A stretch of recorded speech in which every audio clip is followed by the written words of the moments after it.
What's up mga lods? What's up mga katuna? Ito nga pala ang pangulam namin mamaya tanghalian.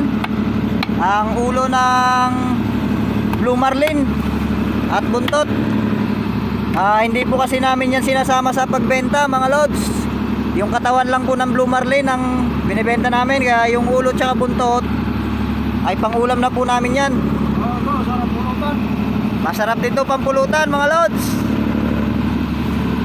Si Kuya Pablo nga pala ang magluluto ngayon. Yan po, kinakatay niya yung ulo. Tingnan nyo mga lods, napakalaking ulo niyan. Ayan oh, dilat na dilat pang mata. Pangulam po namin yan, mamayang tanghalian.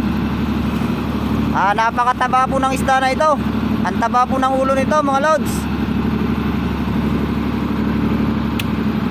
Yan lamang po, salamat po sa panunod.